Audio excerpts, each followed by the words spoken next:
If you're a business leader, you probably use the word outlook quite a bit. You think about your business's outlook for the next quarter, maybe for the next fiscal year. You may even use a certain Microsoft product by that name several times a day. But in this lecture, I'd like to propose that there's an outlook that matters more to your business than either of those. I mean, of course, your own personal outlook and that of your employees. Psychologists define outlook as the emotional lens through which we view the world. People who have a positive outlook notice and savor positive moments and are able to sustain positive emotions over time. It may seem obvious that positive emotions like joy, hope, love, contentment, inspiration, and pride are essential for our well-being and success. But the benefits of a positive outlook are actually quite specific and have been well established through years of research. They include psychological benefits, cognitive benefits, social benefits, and significant health benefits. Let's take a closer look at each of these and consider how they contribute to thriving in the workplace.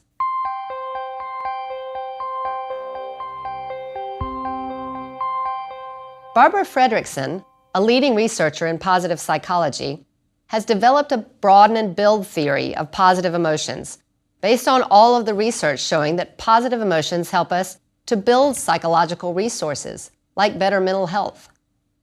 Positive people experience less anxiety and have lower levels of depression. They are also more hopeful and self-confident. Hope and self-confidence leads individuals to set higher goals and to expend more effort trying to reach them. So that's one way that positivity helps us to be more successful. Another important psychological resource that we gain from experiencing positive emotions is resilience. Positive people are better able to cope with adversity because they're proactive and solution-focused when facing obstacles.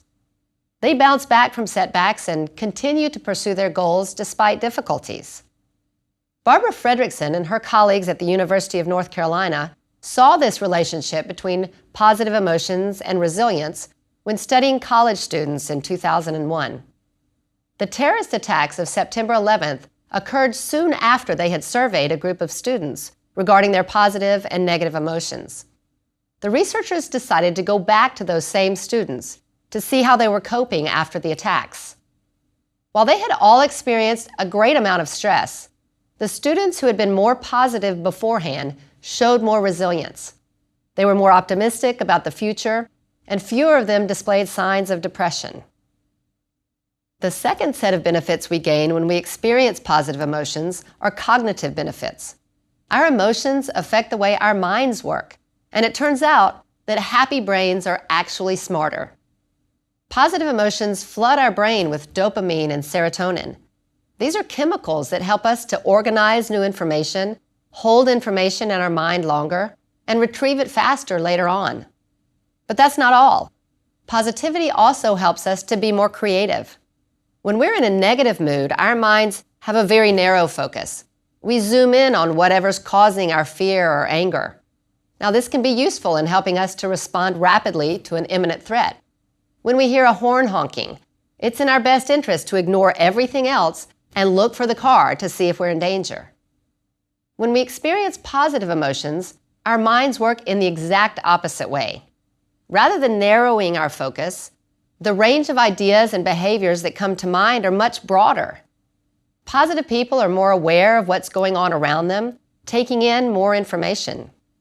This lets them make better decisions because they're more open and see more solutions to problems. In the workplace, this broader approach can lead to precisely the kind of creativity needed to keep a business innovative. You might want to try one of the experiments that was used to show this. People were asked to look at the back of their hand for a few minutes, and then to make a list of everything they would like to do. Next, they were asked to think about a joyful memory and to make a new list. The second list was usually longer. People generated more ideas after focusing on something positive. Alice Eisen is a well-known psychologist at Cornell. She and her colleagues were studying the influence of positive emotions on decision-making. They gave third-year medical students information about 6 hypothetical patients and asked them to decide which one most likely had lung cancer. To induce a positive mood, some of the students were given a bag of candy beforehand. Now, they were asked not to eat the candy until later to eliminate the possibility that results might be due to blood sugar levels. The gift of candy did boost their moods, and being in a positive mood led those students to be more open to examining all of the different pieces of information available to them. As a result, the students who received the candy were nearly twice as fast in choosing the correct patient, and they exhibited more creativity than those who didn't receive the candy. Some studies have looked at the effect of positivity specifically in the workplace. A study of managers by researchers at the University of California at Berkeley found a significant relationship between mood and both decision-making and interpersonal task performance. Managers who were more positive made more accurate decisions and scored higher on several measures of interpersonal behavior, like leadership and making more effective contributions to the group. Another workplace study used daily diary data and other reports to track 222 employees at 7 companies throughout an entire project. Results found a strong relationship between positive mood and creativity. Now let's move on to the social benefits of being positive. Positive emotions foster trust and compassion. When we're in a good mood, we like other people more, so we end up spending more time with them and having more positive interactions. People also like us more when we're happy. It's uplifting to be around positive people. This means that positive individuals typically have higher quality relationships with family, friends, and colleagues. These social connections are critical for our well-being. They satisfy one of our most basic human needs, the need to belong. They also provide us with emotional support, helping us cope with difficulties and bounce back from adversity. A friend or family member can help us take care of our kids or fix a flat tire or suggest a good doctor. Having strong social connections at work contributes to personal growth, creativity, and motivation. These relationships can provide resources and information that help us to do our jobs better. We experience less conflict and are more likely to be highly engaged when we like the people we work with. Now, you might think that strong friendships among employees may be a distraction that could harm productivity, but researchers have found the opposite is true. A study of radio stations found that the stations with the highest percentage of employees with best friends at work had the greatest profits. And in his book, Good to Great, Jim Collins pointed out that a distinguishing characteristic of excellent companies was that employees often developed lifelong friendships with coworkers. Now to the final benefit. With the increasing cost of health care and employee benefits, many businesses have started taking a proactive approach to their employees' physical health. Encouraging exercise and healthy eating is great, and we'll talk about that further in another lecture. But fostering positive outlooks can also have a substantial impact. Positive people have lower blood pressure, lower heart rates, lower levels of stress-related hormones, and stronger immune systems. Positivity reduces the probability of hypertension, diabetes, and stroke. With such a long list of health benefits, it probably won't surprise you that some studies have found that positive people live longer than negative people. They also sleep better, have fewer colds, and report experiencing less pain than people who are less positive. In one study, researchers exposed over 300 healthy volunteers to the common cold virus in order to show that those who were more positive were less likely to get sick. It worked. And don't worry, they were paid well for participating. In another study, testing for pain tolerance, people who were asked to hold their hand in a bucket of ice water. Individuals who were exposed to positive messages beforehand were able to keep their hand in the freezing water longer. So I hope it's clear by now that creating a workplace where people experience more positive emotions will help your employees, and by extension, your business, to thrive.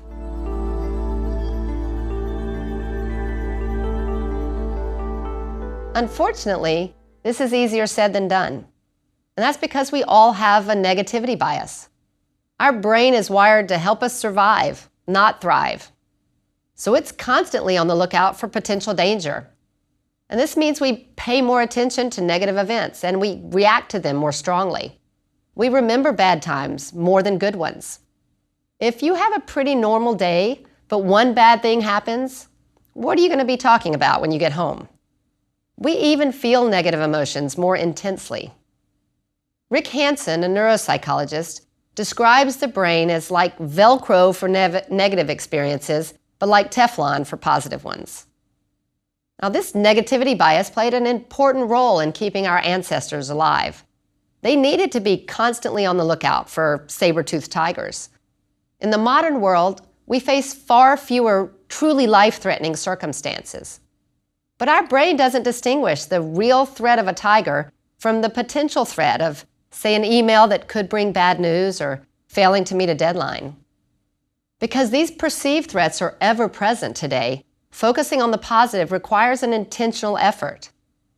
Now, obviously, we can't avoid negativity in our lives. Bad things do happen. And negative emotions can be very useful. Self-doubt can inspire us to try harder. Anger can encourage us to stand up to injustice. And guilt can motivate us to do things better the next time. But because our brains are more responsive to bad experiences, we need more positive experiences to outweigh the negative ones. What matters is the ratio of positive to negative emotions over time. Now, you may be thinking, how can I make my employees be happy?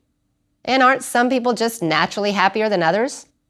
I work with some people who are like Tigger and others who are more like Eeyore.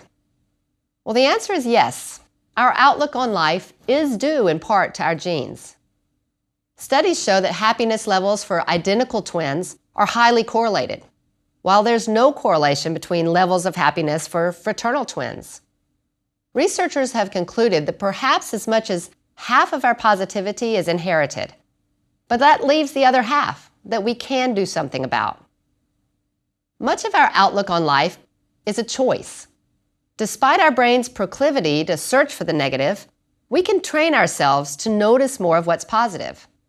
And we can influence those around us to do the same thing. Our brains select what to focus on based on our interests and our expectations. So what we notice depends on what we're thinking about. Here's an example. My husband and I were living in Madrid, Spain, when we found out that we were expecting our first child. Living in the city, we walked everywhere. And I'll never forget what happened after the doctor told me I was pregnant. On my walk home, I saw dozens of pregnant women, and there hadn't been a single one on my walk to the doctor's office just an hour earlier. You see, all I was thinking about was that I was pregnant, and so all I noticed were other pregnant women. Has anything like that ever happened to you? What this means is that the more positive things you notice, the more your brain will expect positive things, so the more you'll see. If you intentionally look for what's positive and ignore small negative annoyances, over time, you'll develop mental habits of noticing the good and interpreting more events in a positive way. As a leader, you have a huge influence on what people pay attention to at work. You set the direction and the tone. Now, you may not be able to control everything that happens, but you can influence how people think about and respond to events. Now, you may have heard the quote, "Life is 10% what happens to you and 90% how you react to it." As a leader, the way you react to things sets an example for others. Emotions are highly contagious, spreading rapidly from one person to another. We have mirror neurons in our brains that fire in the same way when we perform an action and when we observe someone else performing the action. One study found that the same area of the brain is activated both when you receive a painful pinprick and when you watch someone else getting a pinprick. These mirror neurons cause us to mimic other people's facial expressions, which affects our mood. During a social interaction, the neural activity in the emotional part of our brain syncs with the other person's, and this is the basis for empathy. Many studies have documented the spread and impact of emotions in the workplace. In one study, researchers observed 117 interactions between employees of a coffee shop and their clients. They found that the strength of the employees' smiles predicted the customers' smiles beyond the degree to which they were smiling when they entered the shop. And customer satisfaction ratings were higher when the employees smiled more. The emotions of a leader are especially contagious. For his dissertation research, Thomas Tsai tasked teams with putting up a tent while blindfolded. Beforehand, the leaders were given instructions on how to assemble the tent and then watched a video. Half of the leaders watched a David Letterman video to put them in a positive mood, and the other half watched a video on social justice to put them in a negative mood. While putting up the tent, the team members caught either the positive or the negative mood, even though they couldn't see their leaders. And as you should be able to guess by now, the teams with positive leaders performed better. Another study found that leaders' moods affected employee helpfulness. Sales associates in 33 retail stores were more likely to help each other when their leaders were positive. And not surprisingly, the associates were also less likely to quit.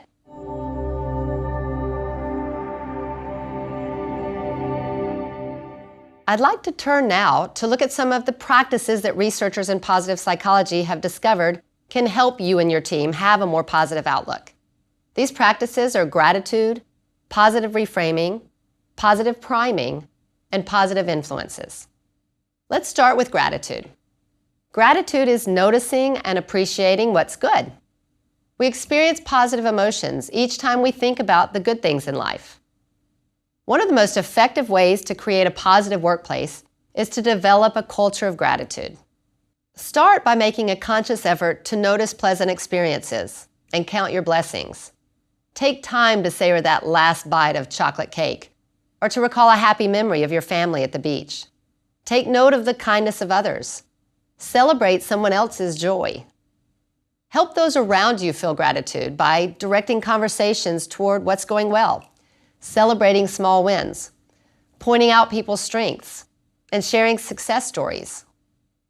One of the best ways to train your brain to have a more positive outlook is to keep a gratitude journal, where you write down 3 things you're thankful for each day. Another option is to just pick a time each day when you'll reflect on what you're grateful for. You might choose to do this before eating dinner or during your commute home from work. Start meetings by asking everyone to mention something or someone that they are thankful for.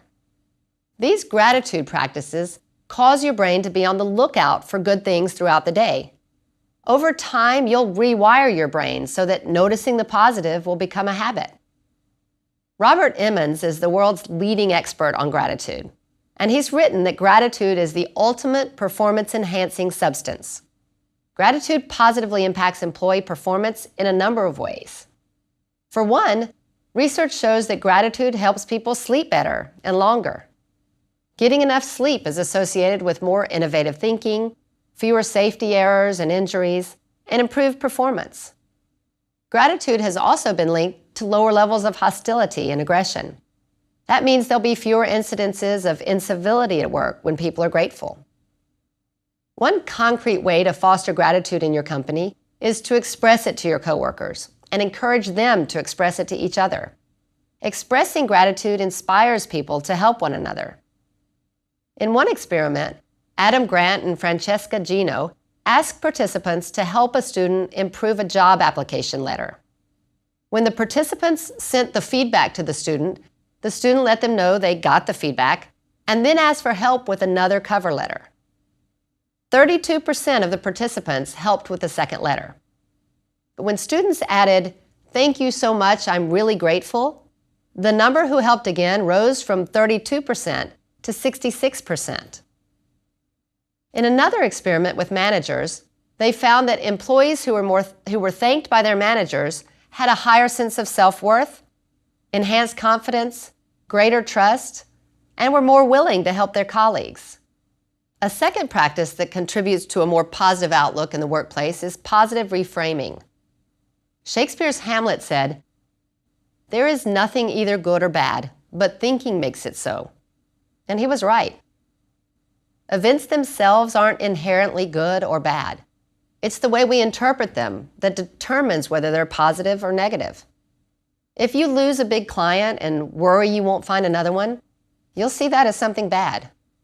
If you lose the client but don't think it'll be that hard to get an even bigger one, then it's not as bad. It might even be a good thing.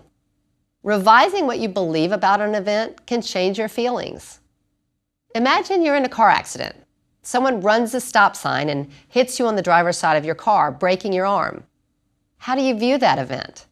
It could be really bad luck that someone ran into you and broke your arm. Or were you really lucky that neither of you was driving any faster, which prevented more serious injuries? Your children weren't in the car, and the driver who hit you had insurance. It could have been so much worse. Positive reframing is looking on the bright side or seeing the glass half full. It takes effort at first to notice your negative thoughts and look for more positive ways of seeing things. But with practice, you'll build new neural pathways so that a positive outlook will become more natural. You'll find yourself instinctively looking for a positive way to interpret situations. As a leader, you influence how your team interprets events at work. If your employees are upset about something, help them to refocus by looking for something good in the situation. Research shows that focusing on the negative causes people to feel hopeless, whereas focusing on the positive does just the opposite. It motivates them to take action. You can also move people to action by reframing a conversation from a focus on the problem to a focus on solutions. The hope and optimism fueled by focusing less on what's going wrong and more on what can be done to solve it will inspire and engage everyone. A third strategy for building a more positive outlook is positive priming. Starting with the good sets a positive tone going forward. One study found that being exposed to just 3 minutes of negative news in the morning leads to a 27% increase in the likelihood that you'll report at the end of the day having had a bad day. The study also showed that watching 3 minutes of good news in the morning makes it 88% more likely that you report having a good day. As I mentioned earlier, a positive outlook helps us to perform better. Here's an example. Students who were asked to think about a joyful memory before taking a standardized test completed significantly more problems accurately than students in a control group. I have to admit that I've driven my teenagers crazy, chasing after them as they headed off to take the SAT exam, yelling, "Think happy thoughts, think happy thoughts." It can work for you too. If you have a big presentation or you're working on an important project, thinking about something that puts you in a good mood before starting can boost your performance. Conversations that start on a positive note set an optimistic tone that leads to more positive interactions and more creative problem solving. So make a point of starting meetings with good news or a discussion of recent accomplishments. Even a joke will do. Use positive phrases in the subject header or the first line of your emails. Positive priming can help people to thrive by fostering open, optimistic mindsets that enhance both interactions and performance. A fourth strategy for a positive outlook is to surround yourself with positive influences. Author Tim Sanders warns that you should be as careful about what you put into your mind as what you put into your mouth. A positive mind diet contributes to a positive outlook. So how can you feed your mind less negative junk food in order to lead with positivity? First, choose your news carefully. And this applies more to you personally than to your employees, although it might be relevant if you have the news on in your company break room or other areas. Remember how 3 minutes of good or bad news in the morning determines whether you'll have a good or bad day? Research shows that negative news leads to increased levels of hopelessness, helplessness, anxiety, depression, and hostility. Positive news stories that focus on solutions increase levels of hope and optimism and motivate us to take action. Yet, most media outlets operate based on the idea that bad news sells. As the saying goes, if it bleeds, it leads. So this leaves us with a conundrum. Do we keep ourselves in the dark to protect our positivity? Of course not, but we can be choosy. One solution is to get more of your news online. This allows you to pick which articles to read and which ones to avoid. When bad news can't be avoided, try to spend a few minutes at the beginning of each day reading something inspiring to counteract its effects. Exposure to social media can also be a source of negative emotions. In fact, several studies have found links between social media use and depression. In one study, researchers from the University of Pittsburgh surveyed over 1,500 young adults and discovered that those who more frequently checked social media were 2.7 times more likely to be depressed than respondents who checked the least frequently. Another strategy for a positive mind diet is to spend more time with positive people. And in your position as a leader, you may not have much choice about who you spend time with during your day, but you can create a more positive climate by leveraging the power of positive energizers. You know who they are. Positive energizers lift us up. Being around them makes us feel motivated and inspired. Negative energizers bring us down and deplete our energy. Not surprisingly, researchers have found that positive energizers are better performers. But they've also found that the people who work with positive energizers are also better performers. One study showed that high-performing organizations had 3 times more positive energizers than average organizations. One of the most impactful things you can do as a leader to foster positivity is to identify the positive energizers in your workplace. Reward them and support them. Place them in roles where they'll interact with others. And give feedback to negative energizers, explaining how their behavior hurts the team. Provide them with coaching so that they can learn more effective ways of responding. Research shows that there's no correlation between being a positive or negative energizer and personality. These are learned behaviors, just like all of the other strategies I've mentioned for having a positive outlook. Everyone can make choices about their outlook and their behavior. Investing in your own positivity and fostering a positive outlook among your employees costs little, but can pay huge dividends in productivity, creativity, and employee health. Give it a try and see the impact positivity can make.